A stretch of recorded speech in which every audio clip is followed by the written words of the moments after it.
Hello, my dear students. Welcome to EduPod. ഇത് നിങ്ങളുടെ പുതിയ അധ്യാപകൻ ഷാഫി സാർ വന്നിരിക്കുന്നു. +1 നിങ്ങളെല്ലാ വിദ്യാർത്ഥികൾക്കും നിങ്ങളെ ഫുൾ മാർക്ക് മേടിച്ചു തരാൻ വേണ്ടിയിട്ട് നിങ്ങളുടെ സ്വന്തം ഷാഫി സാർ വന്നിരിക്കുന്നു മക്കളെ. അപ്പോൾ ഓണപരീക്ഷ ഉണ്ടോ സാറേ? ഓണപരീക്ഷ ഒന്നും ഇല്ലല്ലോ +1. കുറേ കുട്ടികൾ അങ്ങനെ കരുതിക്കാണ്. But the thing is that reality എന്താണെന്ന് വെച്ചാൽ എല്ലാ സ്കൂളുകളിലും ഓണപരീക്ഷ കണ്ടക്ട് ചെയ്യുക തന്നെ ചെയ്യും. എന്തിനാണെന്നറിയോ? കുട്ടികൾക്ക് അപ്പം മുതലേ പഠിച്ച ഒരു ബേസ് ഉണ്ടാക്കിയെടുക്കാൻ വേണ്ടിയിട്ടാണ്. സോ മൈ ഡിയർ സ്റ്റുഡൻസ്, ഓണപരീക്ഷകളുടെ ക്വസ്റ്റ്യൻ പേപ്പർ ഗവൺമെന്റ് തലത്തിൽ നിന്നില്ലെങ്കിലും ഓണപരീക്ഷയ്ക്ക് നമ്മളെ സ്കൂൾ ടീച്ചേഴ്സും പ്രിൻസിപ്പൾ എല്ലാവരും കൂടെ കൂട്ടിയിട്ട് എന്ത് ചെയ്യുന്നുണ്ട്? ക്വസ്റ്റ്യൻ പേപ്പർ നിങ്ങൾക്ക് അസൈൻ ചെയ്യുന്നുണ്ട്. ഈ ക്വസ്റ്റ്യൻ പേപ്പർ അസൈൻ ചെയ്യുന്നത് ഫസ്റ്റ് 2 യൂണിറ്റിനെ ബേസ് ചെയ്തുകൊണ്ടാണ്. എന്തെല്ലാം നമുക്കതിൽ പഠിക്കേണ്ടതുണ്ട് എന്നുള്ളതാണ് ഇന്നിവിടെ നമ്മൾ ഡിസ്കസ് ചെയ്യാൻ വേണ്ടി പോകുന്നത്. ഓണപരീക്ഷ ഒക്കെ ഉണ്ട് സാറേ അല്ലേ? ഓണപരീക്ഷ ഉണ്ട് അല്ലേ? എന്തൊക്കെ പഠിക്കണം അല്ലേ? എന്തൊക്കെ പഠിക്കണം? എൻ്റെ കൂടെ വായോ, ഇത് പഠിച്ചാൽ മതി, സെറ്റായിരിക്കും. കൂടുതൽ ഉണ്ടാവൂലേ? നിങ്ങൾ പ്രീവിയസ് +2 വിദ്യാർത്ഥികൾ പറയുന്നതൊക്കെ കേട്ടിട്ട് നിങ്ങൾ വറീഡ് ആവേണ്ട ആവശ്യമില്ല. കാര്യം ക്വാർട്ടർലി എക്സാമിന്, ഫസ്റ്റ് ടേം എക്സാമിന് കുറച്ച് പോർഷനേ ഉണ്ടാവുള്ളൂ കേട്ടോ. അത് പേടിക്കാണ്ട് നൈസായിട്ട് പഠിച്ചാൽ അത് നമ്മൾ എന്ത് ചെയ്യും? ഹാഫ് ഇയർലി എക്സാമിന് എഴുതും, പിന്നെ അതുപോലെ തന്നെ എന്ത് ചെയ്യും? മോഡൽ എക്സാമിന് എഴുതും. അപ്പോൾ പിന്നെ പബ്ലിക് എക്സാം ആകുമ്പോഴത്തേക്ക് നമ്മൾ എന്തായിരിക്കും സെറ്റായിരിക്കും. മൈ ഡിയർ സ്റ്റുഡൻസ്, സെറ്റായിരിക്കും. സോ നോക്കൂ, എന്തൊക്കെ പഠിക്കണം? യൂണിറ്റ് 1 നമ്മൾ പഠിക്കണം. ഗ്ലിംസ് ഓഫ് ഗ്രേറ്റ്നെസ് എന്ന് പറയുന്നതിലുള്ള ഹിസ് ഫസ്റ്റ് ഫ്ലൈറ്റ് എന്ന് പറയുന്ന ലിയാമോ ഫ്ലഹേർട്ടിന്റെ ഒരു സ്റ്റോറി ഉണ്ടല്ലോ, ഹിസ് ഫസ്റ്റ് ഫ്ലൈറ്റ്. ആ എഴുതിയ ആളുടെ പേര് പഠിച്ചിരിക്കണം. ഇതൊരു സ്റ്റോറിയാണ്, നിങ്ങൾ ആദ്യം പഠിക്കണം. പിന്നെ അത് എഴുതിയ ആളുടെ പേര് ലിയാമോ ഫ്ലഹേർട്ടി. കാര്യം 1 മാർക്കിന് ചോദിച്ചിട്ടുണ്ട് പലതവണ. ഐ വിൽ ഫ്ലൈ എന്ന് പറയുന്ന ഒരു സ്പീച്ച് ഉണ്ടല്ലേ, ഡോക്ടർ APJ അബ്ദുൽ കലാമിന്റെ ഒരു സ്പീച്ച് ഉണ്ട്, ഐ വിൽ ഫ്ലൈ. ഈ ചാപ്റ്റർ പഠിക്കണം. കാര്യം ഇതിന്ന് ചിലപ്പോൾ നമുക്ക് ഒരുപാട് ക്വസ്റ്റ്യൻ കാണാൻ പറ്റും. ഒരു പാരഗ്രാഫ് തന്നിട്ട് അതിന് ആൻസർ ചോദിക്കും അല്ലേ? പിന്നെ ഇതിൽ തന്നെ നമ്മൾ യങ് സീകളുടെ ക്യാരക്ടർ സ്കെച്ച് ചോദിക്കും അല്ലേ? Then quest for theory of everything എന്ന് പറയുന്ന കിറ്റി ഗെയിൽ ഫെർഗൂസന്റെ ഒരു പ്രൊഫൈലാണ്. ആരുടെ പ്രൊഫൈലാണ്? സ്റ്റീഫൻ ഹോക്കിങ്സിന്റെ പ്രൊഫൈലില്ലേ? അറിയില്ലേടാ നമുക്ക്. സ്റ്റീഫൻ ഹോക്കിങ്സിന്റെ ഒരു മനോഹരമായിട്ടുള്ള ഒരു പ്രൊഫൈലാണ്. അതൊക്കെ കേൾക്കുമ്പോൾ തന്നെ നമുക്ക് എന്ത് ചെയ്യുന്ന അറിയോ? ഒരു ഐഡിയ കിട്ടും അല്ലേ? വാട്ട് ടു ലേൺ, എന്ത് പഠിക്കണം. അല്ലെങ്കിൽ ഈ ഒരു ചാപ്റ്ററിനെ നോക്കി നിങ്ങൾ എങ്ങനെ ഗ്രേറ്റ്നെസ് വാട്ട് ഇസ് ഗ്രേറ്റ്നെസ് എന്ന് വെച്ചാൽ ഒന്ന് ഉഷാറാവാൻ പറ്റും. കാര്യം നമ്മൾ മോട്ടിവേറ്റ് ചെയ്യുന്ന ഒരു ചാപ്റ്ററാണ് ഇത്, ഈ ഒരു യൂണിറ്റ് ആണ് ഇത്, ഫസ്റ്റ് യൂണിറ്റ് എന്ന് പറയുന്നത് കേട്ടോ. ലാസ്റ്റ് പറയാട്ടോ, എഫ് എന്ന് പറയുന്ന ഒരു പോയുണ്ട്, റുഡ്യാർഡ് കിപ്ലിങ്ങിന്റെ ഒരു പോയാണ് എഫ്.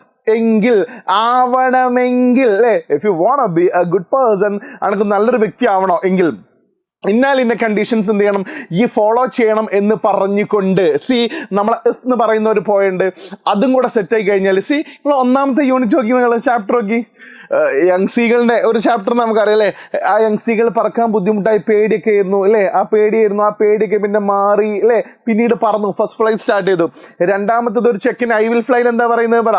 എനിക്കെങ്ങനെ how can I achieve my dreams എന്ന് APJനോട് ചോദിക്കുമ്പോൾ you have to be unique അല്ലേ? യുണീക്ക് ആവണം എന്നൊക്കെ പറയുന്നുണ്ട് അല്ലേ? ദെൻ 3rd ചാപ്റ്റർ ഏതാണ്?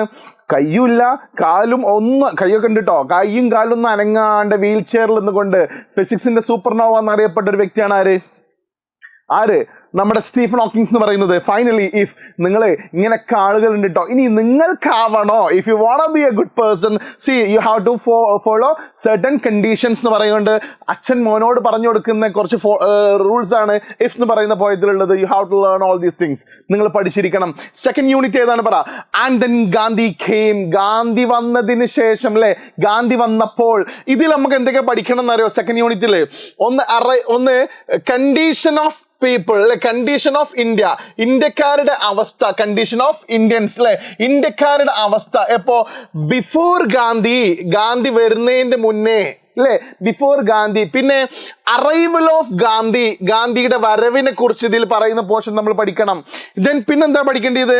പിന്നെ ഡ്രീം ഓഫ് ഗാന്ധി, ഈ ഗാന്ധിയുടെ സ്വപ്നം ഉണ്ടാവില്ലേ, ഡ്രീം അബൌട്ട് ഇന്ത്യ എന്ന് പറയുന്ന പോർഷൻ ഉണ്ടാവില്ലേ, അത് പഠിക്കണം. പിന്നെ ഇതിൽ പഠിക്കേണ്ടത് ഗാന്ധിന്റെ 2-fold ആക്ഷൻ എന്ന് പറയുന്ന ഒരു സാധനം ഉണ്ട്. 2-fold ആക്ഷൻ അല്ലേ? ഫൈറ്റ് അഗെയിൻസ്റ്റ് ബ്രിട്ടീഷ് റോൾ എന്ന് പറയുന്നതാണ് ഒരു ആക്ഷൻ. പിന്നെന്താണ് പറ?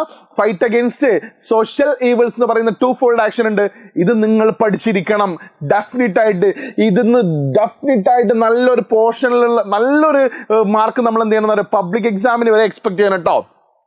ചിലപ്പോൾ ചോദിക്കില്ലേ നിങ്ങളുടെ ഡ്രീം എന്തായിരിക്കും കാരണം ഇന്ത്യനെ കുറിച്ചുള്ള നിങ്ങളുടെ ഡ്രീം ഈ ഒരു ചാപ്റ്റർ ഒക്കെ വെച്ചിട്ടുള്ളത്. അപ്പോൾ you can write in your own words അല്ലേ. അപ്പോൾ നിങ്ങൾക്ക് സാറേ ഞങ്ങൾക്ക് മലയാളമൊക്കെ അറിയാം, എങ്ങനെ ഇംഗ്ലീഷിലാക്കണം അത് ഞാൻ പഠിപ്പിച്ചു തരാം കേട്ടോ, വളരെ ബ്യൂട്ടിഫുൾ ആയിട്ട്. അടുത്തത് ദ പ്രൈസ് ഓഫ് ഫ്ലവേഴ്സ് എന്ന് പറയുന്ന ഷോർട്ട് സ്റ്റോറിയാണ്. ആർതാടാ? PK മുഖോപാധ്യായ എന്ന് പറയുന്ന ആൾ എഴുതിയുള്ള നമ്മുടെ മാഗിന്റെ ദ പ്രൈസ് ഓഫ് ഫ്ലവേഴ്സ് ഇല്ലേ, മാഗിന്റെ ക്യാരക്ടർ ചോദിക്കും. അതിലെ നെറേറ്റർ ആരാണ് നമുക്കറിയാൻ പറ്റുമല്ലോ, ഗുപ്തനെ കുറിച്ച് അറിയില്ലേ, ഗുപ്തനെ കുറിച്ച് ചോദിക്കും. Comment on the title the price of flowers എന്ന് പറയുന്ന ചോദ്യം എക്സ്പെക്റ്റബിൾ ആട്ടോ, ശ്രദ്ധിച്ച് കേട്ടോളൂ. അത് കഴിഞ്ഞാൽ ഡെത്ത് ദ ലെവലർ, മരണം എല്ലാവരെയും സമാക്കുന്നില്ലേ, റിച്ചിനെയും പുവർനെയും, ലിറ്ററേറ്റിനെയും ഇല്ലിറ്ററേറ്റിനെയും, വിവരമുള്ള ആളെയും വിവരമില്ലാത്ത ആളെയും, എല്ലാ റിച്ചിനെയും പുവർനെയും അല്ലെ, കിങ്ങിനെയും അതുപോലെ തന്നെ കോമൺ മാനെയും എല്ലാവരെയും ഒരുമിച്ചാക്കുന്നത് എന്താണ് പറ, മരണമാണ്. എന്ത് മാത്രമേ ബാക്കിയാവുള്ളൂ? Good deeds of good people, മനുഷ്യന്മാരുടെ നല്ല പ്രവർത്തനങ്ങൾ മാത്രമേ ബാക്കിയാവുള്ളൂ എന്ന് പറയുന്ന ആ ഒരു പോം ഉണ്ട്, അത് പഠിച്ചിരിക്കണം. എന്നിട്ടോ സാറേ ഈ 2 യൂണിറ്റ് ഞങ്ങൾ പഠിച്ചു കഴിഞ്ഞാൽ എന്തൊക്കെ ചോദ്യങ്ങളാണ് വരിക?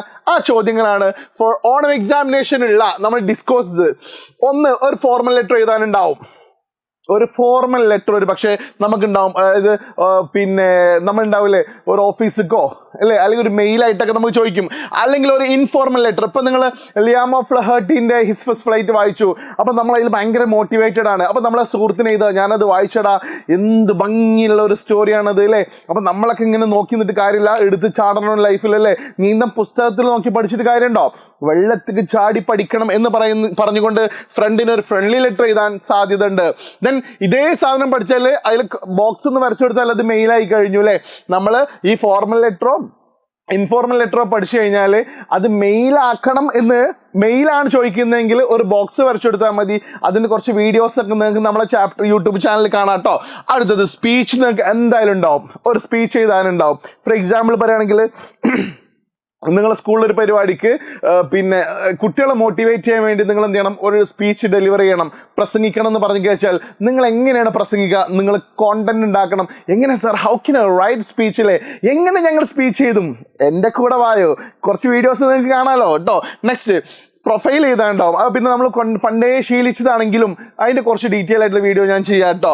ദെൻ ഡിബേറ്റ് ഉണ്ടാവും അല്ലേ, ഒരു പക്ഷേ ഡിബേറ്റ് ഉണ്ടാവും. ഫോർ എക്സാമ്പിൾ പറയുകയാണെന്നുണ്ടെങ്കിൽ നമ്മളെടുത്ത ചാപ്റ്ററായിട്ട് ബന്ധപ്പെട്ട ഡിബേറ്റ് എന്താ ഉണ്ടാവില്ലേ, ആൻഡ് ദെൻ അല്ലേ ഗാന്ധി കെയിം എന്ന് പറയുന്ന സാധനം അല്ലേ, ഗാന്ധി വന്നതിന് ശേഷം ഇന്ത്യക്കാരുടെ കണ്ടീഷൻ വളരെ അങ്ങനെയാണ് ഇങ്ങനെയാണെന്നൊക്കെ പറഞ്ഞുകൊണ്ട് ഒരു ഡിബേറ്റിനെ നമുക്ക് എക്സ്പെക്ട് ചെയ്യാൻ പറ്റും കേട്ടോ. പിന്നെ ഇന്റർവ്യൂ ഉണ്ടാവും. For example APJ Abdul Kalam നിങ്ങളെ സ്കൂളിൽ വന്നു, നിങ്ങൾ അദ്ദേഹത്തോട് എന്തെല്ലാം ചോദ്യങ്ങൾ ചോദിക്കാൻ സാധ്യത ഉണ്ട്? ആര് വന്നാലും ചോദിക്കാൻ സാധ്യതയുള്ള ഇന്റർവ്യൂ ക്വസ്റ്റ്യൻസ് ഞാൻ എന്ത് ചെയ്യുന്ന അറിയാം, നിങ്ങളെ പഠിപ്പിച്ചിരിക്കും. Ready?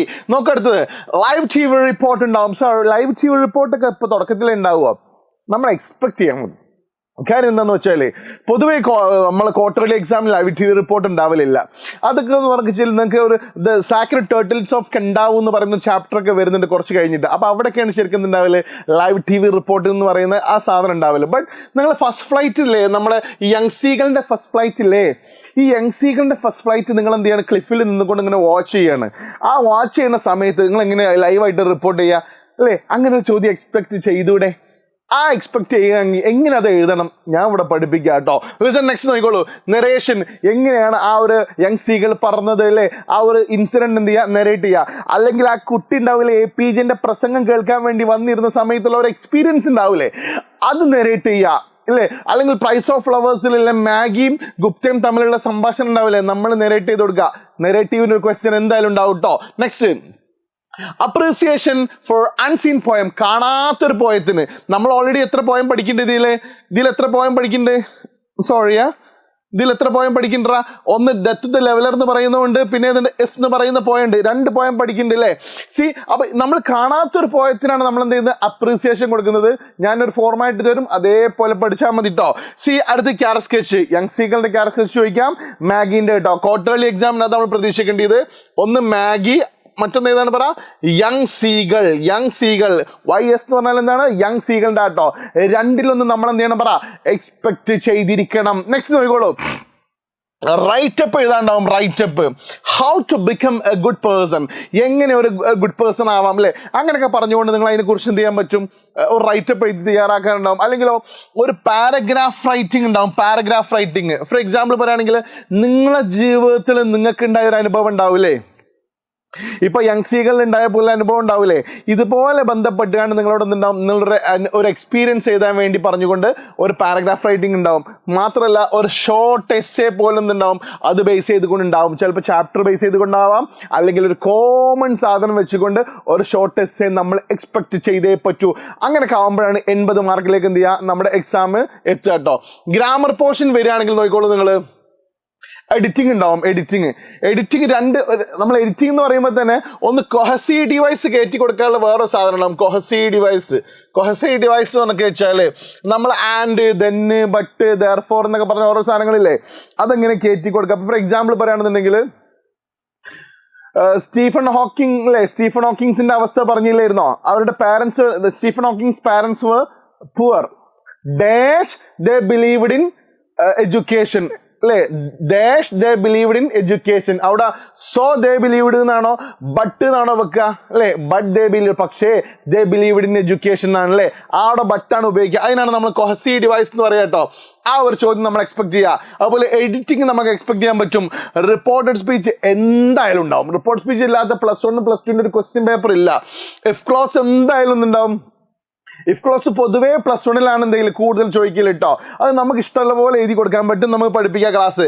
Active and passive voice +1 തുടക്കത്തിലൊക്കെ ടീച്ചേഴ്സ് ഉണ്ടാക്കുന്ന ക്വസ്റ്റ്യൻ ആയതുകൊണ്ട് തന്നെ ടീച്ചേഴ്സ് പഠിപ്പിച്ചിട്ടുണ്ടെങ്കിലാണ് ഈ ഒരു പോർഷൻ ഇടാനെന്ത് സാധ്യത കൂടുതൽ. But you have to learn it. നിങ്ങൾ പഠിച്ചു വെക്കുക.